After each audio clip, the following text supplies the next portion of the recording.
如果回到那天，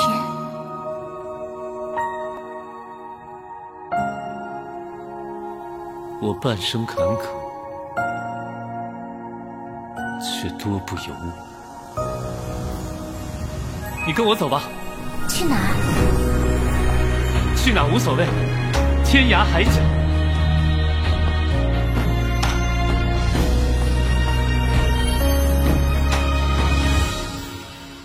如果回到那天，我会倾尽全力守护你。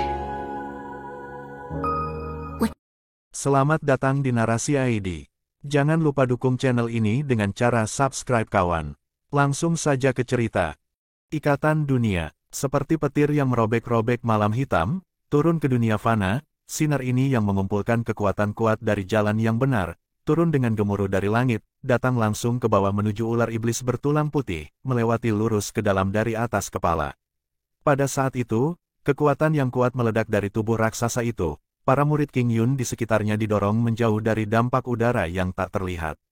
Ular iblis melolong panjang ke langit, suaranya melengking, kerangka besar yang menopang tubuhnya, dari atas ke bawah, tiba-tiba mulai memancarkan cahaya aneh. Saat berikutnya, suara kecil, kakak terdengar dari berbagai bagian tubuhnya, sinar cahaya keluar dari tulangnya. Kemudian, mengikuti suara keras, tubuh raksasa iblis-iblis itu jatuh, menciptakan lubang yang dalam pada lempengan batu giok putih di bawah tubuhnya, setelah berjuang di tanah selama beberapa kali, akhirnya berhenti bergerak.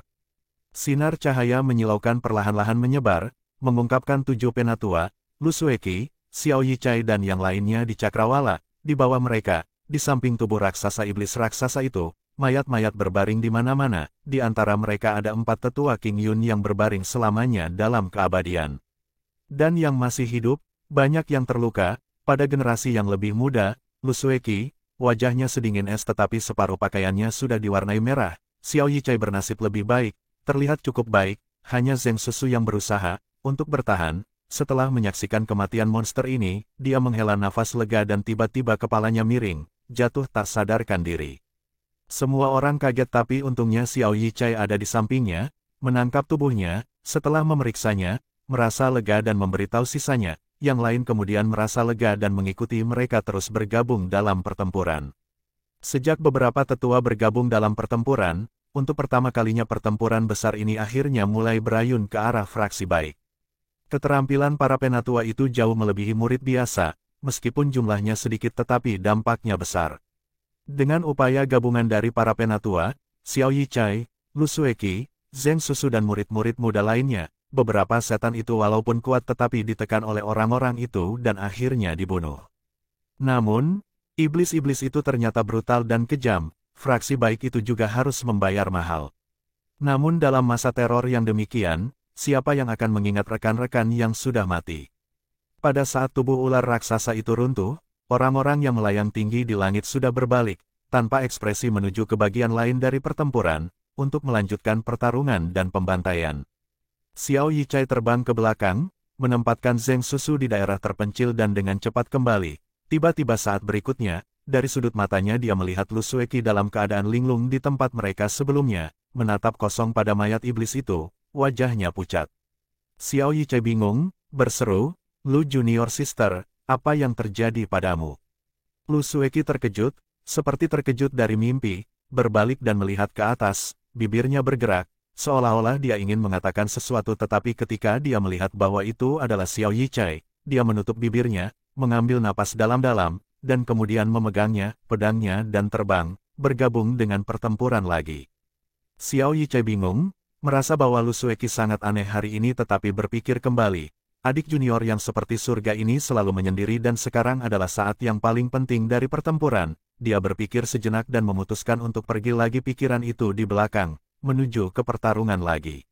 Awan gelap berguling, bergelombang dan bergejolak, di bawah awan gelap, binatang buas dan manusia itu bertarung dengan sengit. Hanya saja perang ini, pada akhirnya berubah menjadi semakin menguntungkan, dan berdiri di tempat yang menguntungkan. Ketiga kelas berat fraksi baik itu, ekspresi tegang awal mereka sekarang berangsur-angsur rileks. Meskipun harus membayar mahal, setelah para tetua bergabung dalam perang, 6 iblis raksasa yang sangat kuat segera dikepung dan secara bertahap ditekan. dengan kekuatan gabungan semua orang. Pertama adalah ular bertulang putih, kemudian dua setan raksasa lainnya terbunuh satu demi satu lain.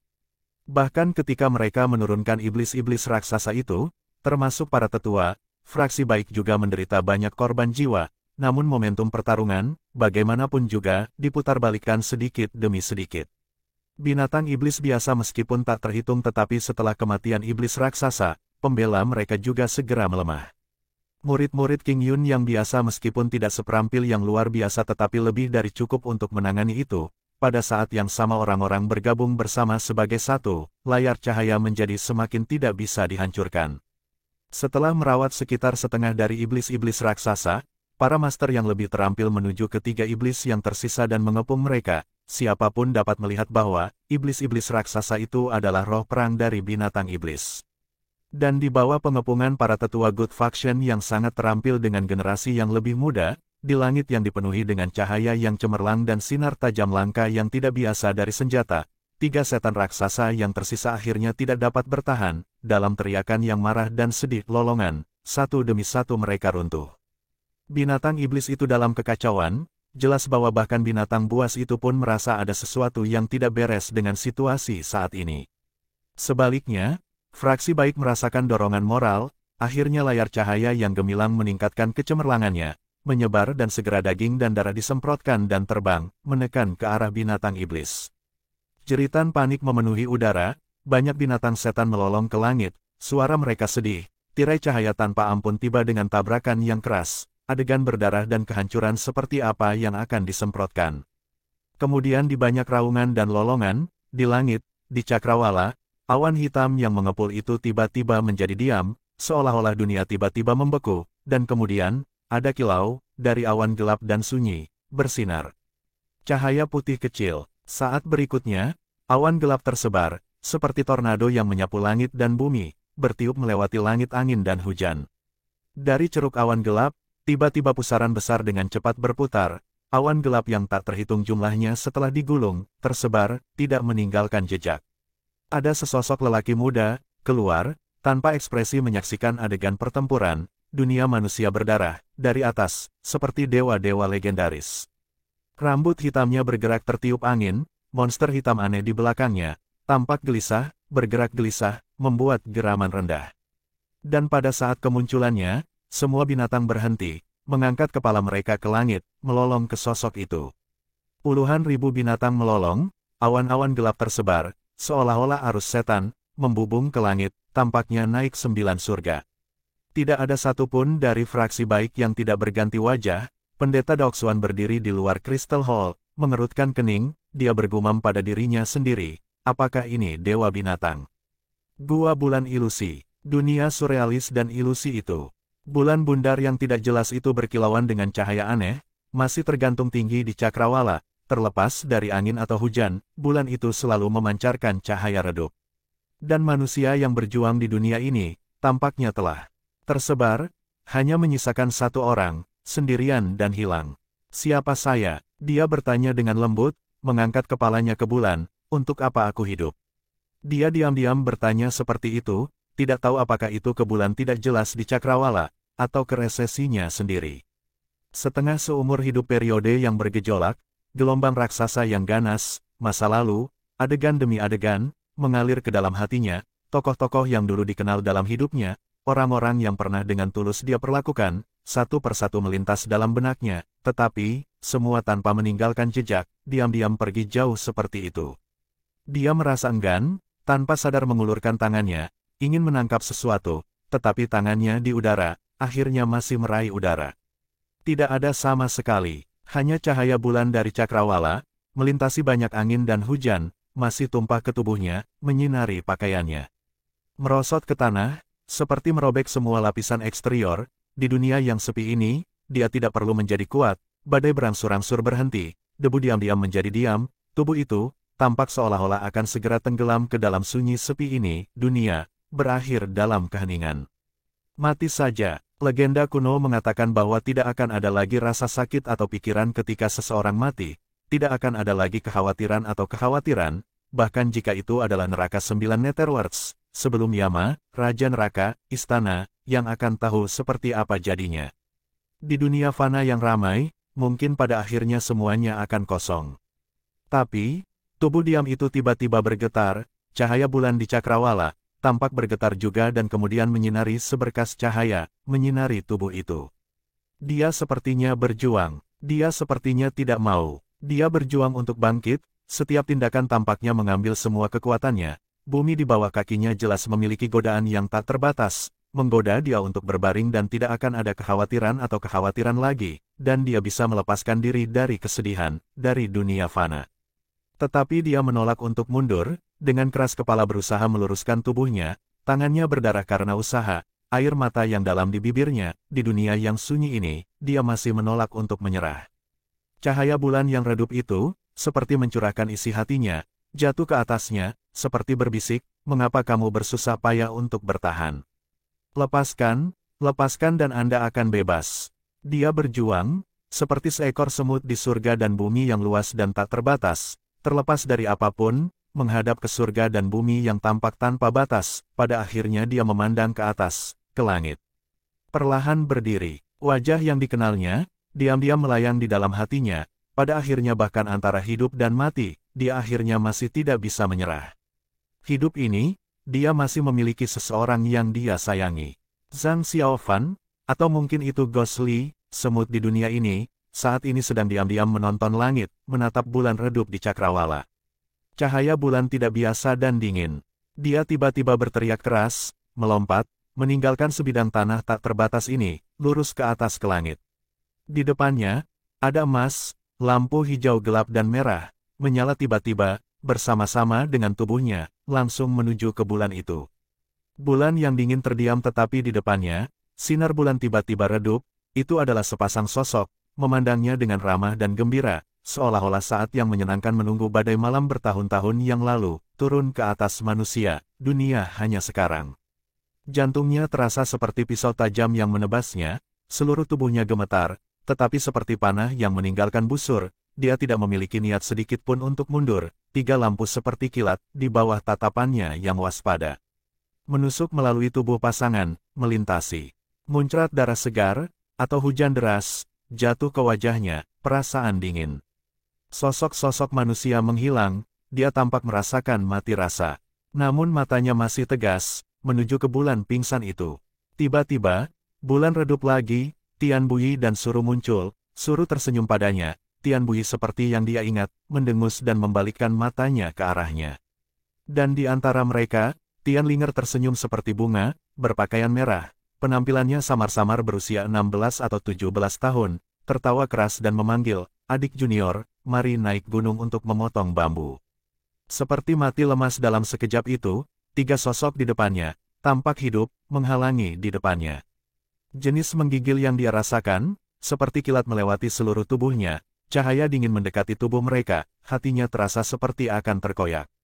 Akhirnya, tiga warna lampu masih melewatinya, begitu saja melewati sosok manusia. Perasaan dingin dari kepala sampai jari kaki, dituangkan ke bawah, tubuhnya di udara, wajahnya seputih selembar kertas, tiba-tiba ia membuka mulut, suara meludahkan seteguk darah, mengecat pakaian, di dadanya merah, wajahnya tampak pucat. Kemudian, dia masih melihat ke atas, seperti anak panah yang meninggalkan busur, terus bertarung terlepas dari semua kemunduran, menolak untuk beristirahat kecuali mati, menuju ke bulan itu. Sinar bulan sedingin es, langit dan bumi redup dalam sekejap itu, perasaan sepi, diam-diam melekat. Pada saat itu, seolah dia akan mencapai bulan, awan berkabut melonjak, tiba-tiba, sesosok muncul di dalam awan. Itu adalah sosok, sangat terukir dalam hatinya. Dia tiba-tiba tercengang, kegigihannya hampir menghilang bersama angin, sosok buram di awan itu berbalik dan bingung. Seperti sosok hijau namun seperti pakaian putih yang menari dengan pedang. Tongkat pemakan jiwa di tangannya, memancarkan energi dingin es, hatinya dulunya begitu menderita karena sosok itu, hanya itu, saat ini, bagaimana ia harus maju atau mundur. Di malam yang dalam, cahaya bulan yang dingin, jauh di atas cakrawala, raungan yang menyayat hati terdengar tiba-tiba, seperti binatang buas yang sekarat melolong ke bulan, penuh keputusasaan dan rasa sakit. Sebuah cahaya terang yang cemerlang, berkelap-kelip dengan tiga lingkaran cahaya aneh, ditembak langsung ke langit, ke awan, melewati mereka dan menembus bayangan hitam yang kabur itu. Lalu, seperti sesuatu yang tiba-tiba hancur, langit hujan dan angin yang berhembus, diam-diam berhenti. Tampak ada air mata di matanya, menatap sosok itu. Mungkin dalam jarak dekat tapi dia masih tidak bisa melihat wajahnya dengan jelas, hanya saja, di dunia bawah yang jauh dan jauh di suatu tempat, tampaknya ada desahan rendah. Angin berhamburan, hujan berhamburan, cahaya bulan jatuh seperti awan. Surga dan bumi cakrawala yang tak terbatas seperti air. Tubuhnya jatuh dari langit, seperti jatuh ke dalam jurang, tetapi dalam benaknya tidak ada rasa takut, beberapa perasaan enggan menatap sosok yang perlahan menghilang. Saat berikutnya, dia mendarat di tanah, ilusi di sekitarnya benar-benar menghilang. Di bawah kakinya, cermin kuno primitif namun jernih, pecah menjadi beberapa bagian, jatuh dari dinding dan tersebar ke tanah. Dan di sekelilingnya, ada sebuah gua sederhana dengan dinding batu kokoh yang kokoh, pintu masuk misterius yang dia datangi, berjarak kurang dari 10 langkah jauhnya. 10 langkah singkat ini, dia malah merasa seperti telah melalui seumur hidup, semua ingatan yang menyakitkan kembali lagi. Kemudian, napasnya tenang, memfokuskan diri dan akan terus berjalan jauh ke gua bulan ilusi ketika tiba-tiba tubuhnya membeku, seolah-olah ia telah menemukan sesuatu dan kemudian perlahan-lahan membalikkan tubuhnya, dengan cermin kuno yang rusak. Kabut misterius di pintu masuk juga menyebar, mengungkapkan seseorang yang berdiri di belakangnya, Lin Jingyu. Mata mereka bertemu di udara, untuk sesaat keduanya tertegun. Untuk waktu yang lama, mereka saling menatap diam-diam, dua tatapan para lelaki, dari masa kecil mereka hingga masa muda mereka, seolah-olah mereka telah melihat melewati masa hidup. Gigi Lin Jingyu menggigit dalam-dalam ke bibirnya, hampir sampai ke titik pendarahan dan kemudian mengeluarkan kata demi kata, "Orang tua itu di pendiri Ancestral Hall.